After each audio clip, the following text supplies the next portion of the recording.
Samahan mo kami libutin ang ganda ng Barangay Paso de Blas. Tara!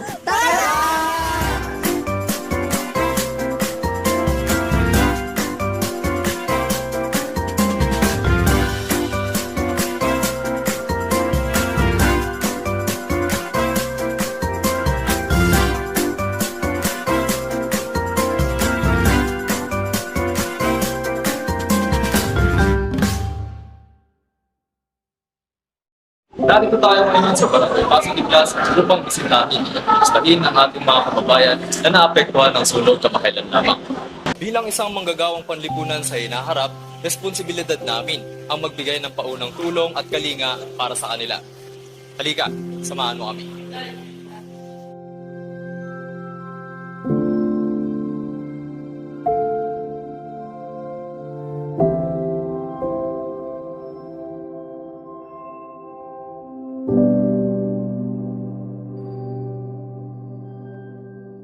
Likas sa mga Pilipino ang maging matapang at positibo.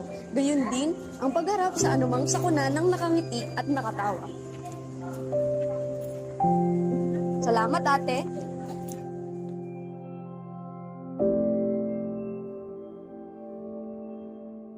Ganun pa man, pinapakita ng mga Pilipino sa buong mundo kung gaano tayo katatag. Suungin ang anumang hamon ng buhay. Likas, kilala at panyag ang mga Pilipino sa pagiging matulungin. At kahit kailanman hindi nawala ang puso ng bayanihan at gamayan. At sa tuwing ang bayan ay kumakaharap sa isang malaking suliranin, nandyan ang mga kapwa Pilipino, bukas palad, handang magtulong-tulong at magkaisa. Ngayong episode na ito ay ating matutunghayan ng iba't ibang social experiment na aming gagawin. Ito ay upang i-test ang ating mga kapwa Pilipino kung sila ba ay nagtataglay pa ng kabutihang asal sa kabila ng kanilang patong-patong ng mga problema.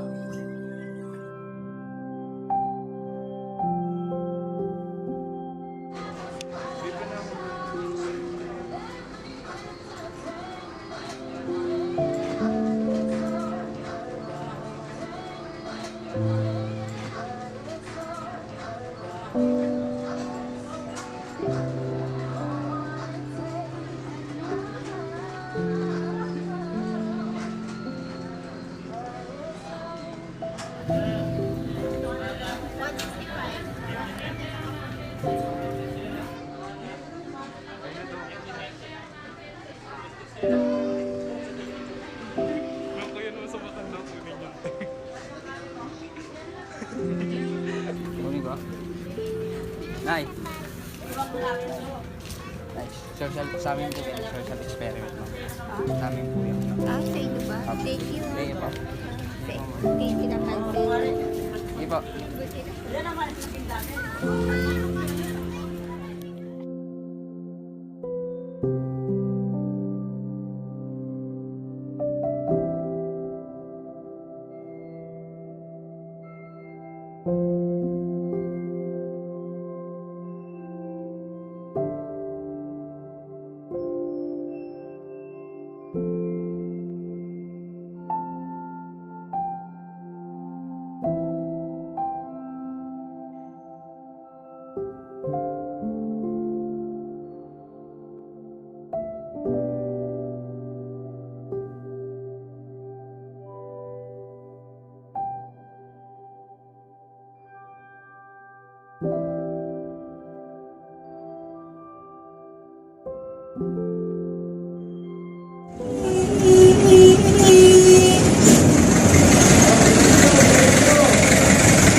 Ate, pwede mo kong sa kasi nga wala po yung wallet ko.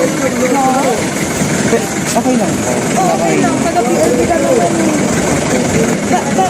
Ba't wala? Saan?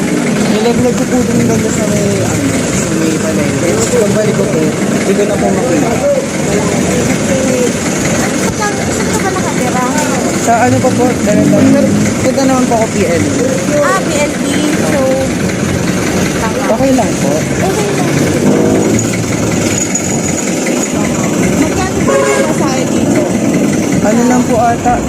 11 or 12 lang pag estudyante.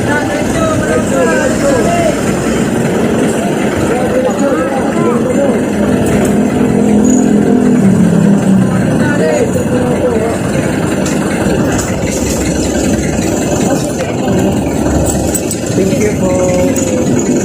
Saan po kayo pupunta? Sa Philippine Arena, sa Twice. Okay po. Dito lang ako dadaan sa Macau. Thank you po. Ano pong pangalan niyo? April or Effie? Effie na lang.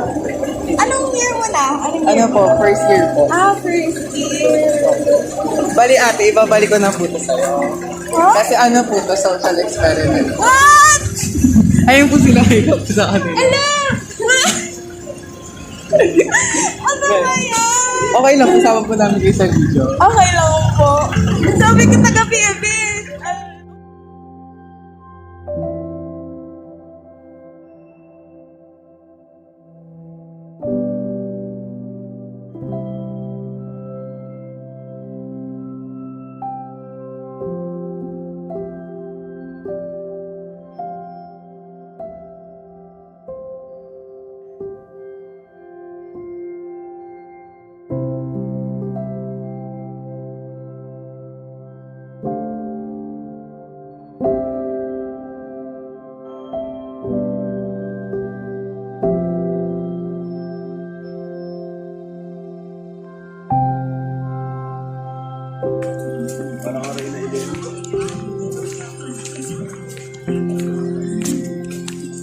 Sige po.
Sa pagdaan ng mga panahon, unti-unti nang nawawala ang ating mga nakagisnan.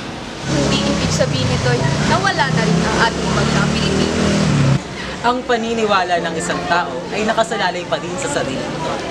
May malaki lamang ambag kung saan ito unang namulat at lumakad. Ako si Clifford James Sampaga. Ako si Chalaika Flores.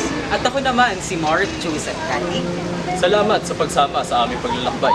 Upang tuklasin at alamin Ang ganda ng pagka-Pilipino.